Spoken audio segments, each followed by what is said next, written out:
तो जय श्री कृष्ण दोस्तों। जीवन में कभी कभी ऐसा होता है कि बहुत परेशानियां होती है, समस्या बहुत होती है और समाधान भी नहीं मिलता। लेकिन ये कहावत है ना दोस्तों, जहाँ ना पहुँचे रवि वहाँ पहुँचे कवि।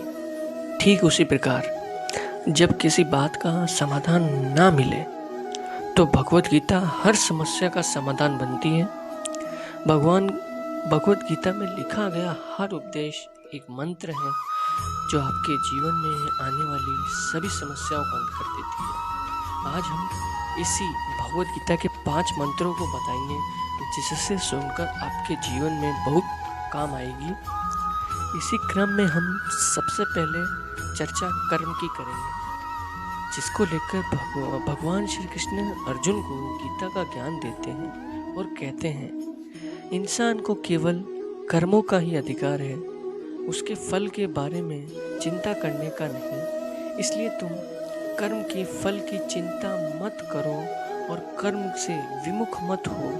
हम कोई काम करने से पहले उसके फल के बारे में सोचते हैं और फिर काम करते हुए भी उसके नतीजे के बारे में सोचते रहते हैं। दोस्तों, जब काम की वजह से मनचाहा फल मिलता है तब बहुत खुश होते हैं, इससे अहंकार भी बढ़ जाता है हमारा। लेकिन अगर हमारी इच्छा के मुताबिक फल ना मिले तो हमारा मन बहुत दुखी हो जाता है। दोस्तों, तो हमें फल की इच्छा किए बिना कर्म पर ध्यान देना चाहिए, क्योंकि कर्म हमारे हाथ में है लेकिन फल नहीं।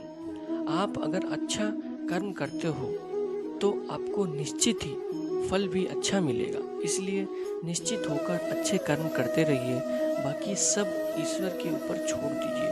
भगवत गीता में ऐसा भी कहा गया है कि तुम काम ही ना करो और आलसी होकर बैठ जाओ, क्योंकि काम करके फल की इच्छा और बिना कुछ किए ही फल के बारे में सोचते रहना दोनों ही बुरे नतीजे देने वाले होते हैं। इसलिए फल की इच्छा के बिना काम करते रहो। वहीं श्री कृष्ण का दूसरा मूल मंत्र मोक्ष को लेकर है। इस संदर्भ में भगवत गीता में भगवान श्री कृष्ण कहते हैं कि मोक्ष प्राप्त करना अर्थात केवल ज्ञान संबोधित प्राप्त करना होता है।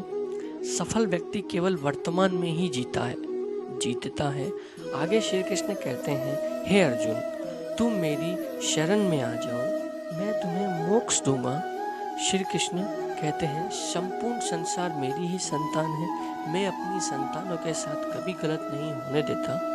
वर्तमान में आपके साथ जो भी घटित हो रहा है वह सब आपके पूर्व कर्मों का परिणाम है।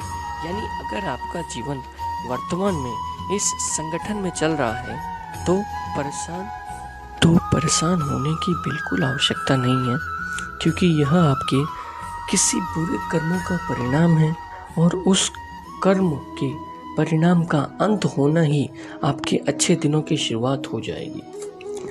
तीसरा मूल मंत्र श्री कृष्ण ने क्रोध को लेकर दिया है।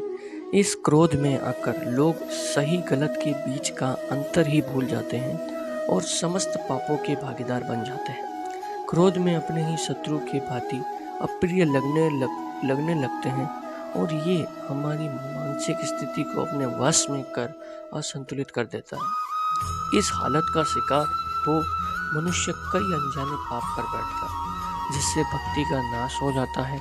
आइए जानते हैं कि भगवत गीता के अनुसार इस क्रोध से बचने के क्या मार्ग दर्शाए गए हैं। भगवान श्री कृष्ण कहते हैं कि क्रोध से मोह या यूं कहें कि मूढ़ भाव उत्पन्न होता है। क्रोध से उत्पन्न मूढ़ता से स्मृति का नाश होता है तथा वह भ्रमित होती है। जब इससे ज्ञान का नाश होता है, बुद्धि नाश से मनुष्य अपनी स्थिति से बहुत नीचे गिर जाता है। श्री कृष्ण ने क्रोध को समस्त पापों का मूल बताया है। श्री रामचरितमानस में भी कहा गया है कि काम, क्रोध, मद, लोभ सब नाथ नरक के पथ को। क्रोध एक अग्नि है जिसमें सद्बुद्धि जल जाती है। क्रोध में आकर हम अपना विवेक खो बैठते हैं। हमको बिल्कुल पता नहीं होता कि ज्ञान व अज्ञान क्या है। हम नहीं जान पाते कि उचित और अनुचित क्या है। हम क्रोध की अग्नि में अपने को भी शत्रु मान बैठते हैं। नरक का प्रवेश द्वार क्रोध है। भगवान कहते हैं कि क्रोध से मूढ़ भाव उत्पन्न होता है। वहीं श्री कृष्ण चौथा मंत्र स्मृतियों को लेकर बताते हैं कि मूढ़ता का सबसे पहला कार्य होता है स्मृति का विनाश। जब स्मृति मरती है, वे विस्मृति आरंभ होती है, तो मानसिक अवस्था असंतुलित हो जाती है। मानसिक असंतुलन से पाप हो जाता है। वहीं श्री कृष्ण पांचवा सबसे महत्वपूर्ण मूल मंत्र में कहते हैं कि काम छोटा या बड़ा नहीं होता, आपको अपने जीवन में कर्म करना चाहिए। बस इतना स्मरण रखिए कि आपकी कर्म के कारण किसी दूसरे को दर्द या पीड़ा ना पहुंचे। दोस्तों, आशा करता हूं कि आपको ये वीडियो पसंद आई होगी। अगर आपको ये वीडियो अच्छी लगे तो ऐसी वीडियो देखने के लिए चैनल को सब्सक्राइब कीजिए।